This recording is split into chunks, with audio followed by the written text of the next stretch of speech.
So that means if you do like +1 sometimes, you're gonna be good.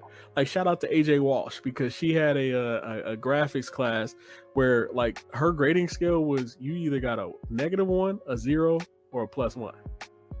You talking about Professor AJ? Yeah. Oh, yeah, I remember. And it was like, it was weird to a lot of people, but like when I talked to her, I understood it. Because she started you off with a 100, and in real life, you kind of start off with a 100, and we all take our minuses. You know what I'm saying? But at the end of the day, you can still end up with a 70. The problem is people take those small moments for granted. They discard the micro because they're trying to solve the macro, and the macro, either it's going to solve itself or it's never going to get solved. Like, I'm not saying don't be proactive in your life and like try to help people and motivate them and do stuff like that, but like you start with the micro and you create a movement, and movements are extremely powerful. It's just like, you probably understand, you start with one kid sitting down and talking to him, now all the other kids know that they can come to you. And unfortunately, a lot of times it's the same way in the military. Like, they literally got a book for everything, and nobody expects you to be perfect. I think the problem is a lot of times like people make certain ranks and they feel like they need to be perfect. Like, nah, dog, I need you to tell me I don't know, so that way I can go find the answer and then come back to you and tell you what the answer was, and we can talk about the answer, and then we can both learn and grow. Like, that was the hardest part, like, about trying to, work hard. Like, I'm not comparing myself to other people, you know what I'm saying? But working hard makes you stand out, and it feels weird. So all of y'all people out there that, you know what I'm saying, y'all working hard, keep working hard.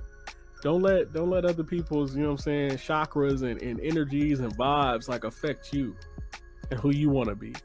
Because I don't know, Sean, you may be able to contest, speak on this, but when I was in high school, I thought that was everything. Everybody that was like super popular, and this ain't shade, but like, I had to become and I had to make myself, and a lot of people stepped up and helped me out and helped me get there. But the popular people back then, they not the popular people now. And you on the phone right now with the kids, you know what I'm saying? Explain to them young Thunder cats, if they get to a point where they feel like they're an outcast, embrace that outcastness.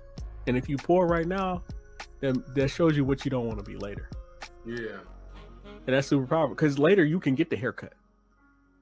All this right here, like, Sean, I was a goofy dude. I was skinny.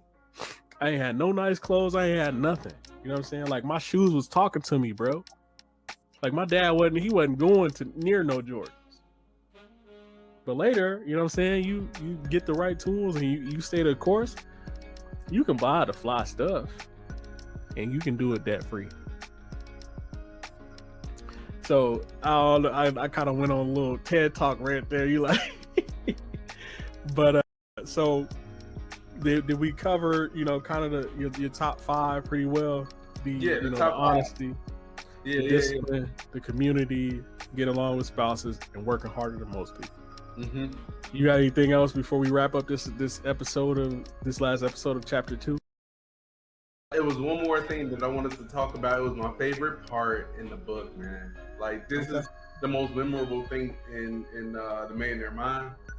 So it was on page 40.